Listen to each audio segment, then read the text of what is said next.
இங்க பக்கம் சும்மா தான் இந்த வழியா போனேன், ஏதாவது பார்த்துட்டு போலான்னு வந்தேன்.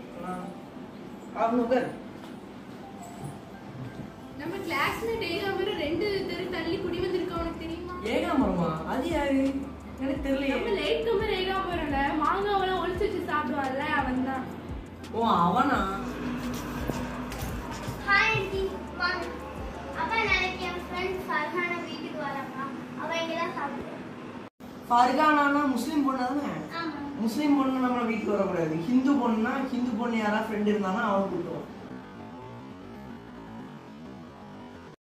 என்ன முருகா, நீயே இப்படி மாறிட்ட? பொண்ணை எதுக்கு தடுக்கிற?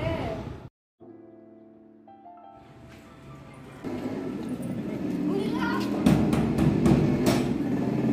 ரொம்ப சீக்கிரமா வந்துட்டீங்க. வாங்க.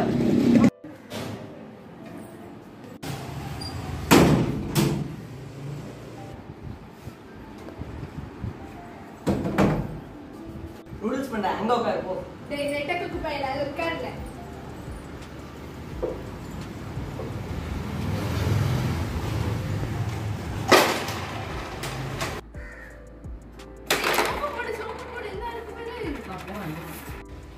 ஆமா ரம்ஜான் எப்போ வரும்? வரும். நான் சீரியஸா கேட்கிறேன். அடுத்த வாரம் வருது. ஆயிஷா கூட நோன்பு இருக்கால்ல. ஆமா, நீ ஏன் கேக்குற? அப்பதானே ஆயிஷா வீட்ல இருந்து பிரியாணி வரும். சோத்து பத்தியே நினைச்சிட்டு இருப்பான் போல. நீ மட்டும் சாப்பிட மாட்டியோ? உங்களுக்கு பிரியாணி தானே வேணும்டா, லாரி நிறைய நான் கொண்டு வரேன். ஒரு லாரில அவனுக்கே பத்தாத. ஆமா, நீ மட்டும் மோந்து பாப்பியோ? ஆமா, அந்த மேரி பொண்ணு எங்க போனா? 2 நாளா காணோம்.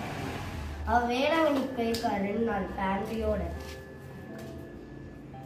பால்கோவா வாங்கிட்டு வருவாளா? எப்ப பார்த்தாலும் விநாயகர் தம்பி முருகன்னு நிரூபிக்கிற.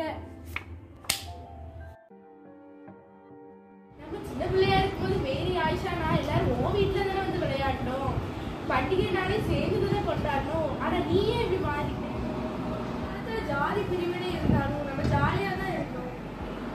இப்போலாம் இங்கே முன்னேறிட்டு தான் வருது. அம்பேத்கர் போட்டோ மாட்டினா மட்டும் போதாது, அவரை மாதிரி இருக்க கொஞ்சமாவது ட்ரை பண்ணணும்.